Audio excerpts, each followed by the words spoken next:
মা আর মাসি দুজন মিলে গিয়েছিল আমার শ্বশুর বাড়ি, আমাকে রাখতে নয়, একটু ঘুরতে। আর মা অনেকদিন যায় না, আর মাসি বিয়ের পর থেকে একবারও যায়নি।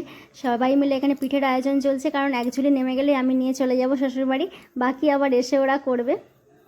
তো সেই জন্য তাড়াতাড়ি করছে, এক ঝুলি কোনো রকমে নেমে গেলেই সেটা নিয়ে চলে যাব, কারণ অনেকটাই দেরি হয়ে গেছে, অনেকটাই লেট হয়ে গেছে।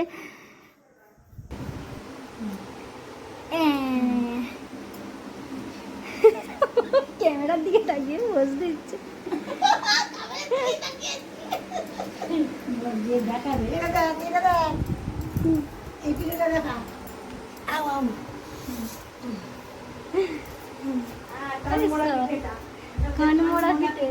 কানমোড়া পিঠে, এটা কি সন্দেশ পিঠে? এটা সন্দেশ। আচ্ছা,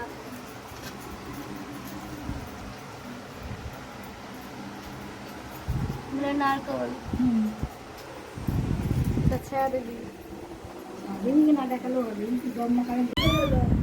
মানো মানো, না না না না না না না, মানু খাবে, মানু খাবে, মানু খাবে।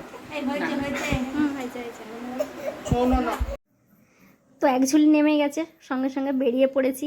মায়ের হাতে আছে পিঠের ব্যাগ, আর মাসিও বেরিয়ে পড়েছে। বাবার সঙ্গে একটু দেখা করে এলাম, বাবা তাঁতে ছিল, কারণ আমাদের তাঁতে শাড়ি তৈরি করা হয়। বাবা তাঁত বোন ছিল, আর মায়ের সঙ্গে আর মাসির সঙ্গে আমি বেরিয়ে পড়লাম, আবার তাড়াতাড়ি চলে আসবো। তো মা আর মাসি এখানে কি বলছিল আমার সেই মুহূর্তে মনে পড়ছে না। তো মা আর মাসিকে নিয়ে যাচ্ছি, বেশ ভালো লাগছে। একটা কি বলবো, ভীষণ মনের মধ্যে একটা দারুণ দারুণ লাগছে। মা আর মাসি তো সমান, একদম মায়ের থেকেও মাসির দরদ বেশি, এরকম একটা ব্যাপার।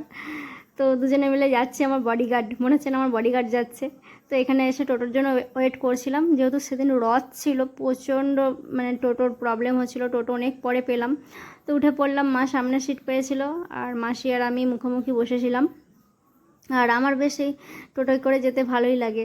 আমি তো মাঝে মাঝে একা একাও চলে যাই। তারপর আমাদের হেলানে ঢোকার সময়তেই দেখলাম এখানে রথ টানা হচ্ছে, আর একটু গরম গরম জিলিপি নিয়ে যাবো, কারণ রথের দিনে জিলিপি না খেলে কেমন কেমন লাগে। একটা জিলাপি কিনে নিচ্ছিলাম। তারপরে জিলাপি কিনে আমি একবার বরের সঙ্গে দেখা করতে গেলাম, কারণ বরের জন্য একটু টিফিন নিয়ে এসেছিলাম। সেই টিফিন কারিটা ওকে দিয়ে দিলাম, ও হচ্ছে যে সন্ধ্যাবেলা সেটা খেয়ে নেবে। তারপরে আমরা এই মাঠ দিয়ে হাঁটতে হাঁটতে হাঁটতে হাঁটতে চলেছি। মাসি বলছে সবই ঠিক আছে, অনেকটা হাঁটা পথ, কারণ ওরা একটু শহরের দিকে বাস করে, ওদের হাঁটতে অতটাও হয় না।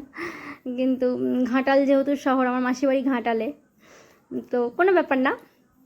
আমার তো বিকেলবেলা হাঁটার কাজে এই রাস্তাটাই ব্যবহৃত হয়। তো ওদেরকে চা করে দিয়েছিলাম, মিষ্টি ফিষ্টি দিয়েছিলাম। মাসি বলেছিল কিচ্ছু আয়োজন করবি না, কারণ বাড়িতে যে আবার ওরা পিঠে তৈরি করে খাবে, আবার মেসমশাইয়ের জন্য নিয়ে যাবে পরের দিন সকালে, ফ্রিজে রাখা হবে। এখানে সবাই মিলে গল্প করছিল। তো মাসিকেও আমাদের চাষের কিছু পটল ফটল দেওয়া হয়েছিল, কিন্তু মাসি একটা কাঁঠালও দেওয়া হবে বলছিল, কিন্তু মাসি অতটা বইতে পারবে না। তারপরে আমাদের রাহি সোনাকে নিয়ে মা একটু চটকে নিল, কারণ মা রাহিকে হওয়ার পরেই প্রথম সামনাসামনি দেখছে। ফোনে অনেকবার দেখেছে। ভিডিওটা কেমন লাগলো অবশ্যই কিন্তু জানাও।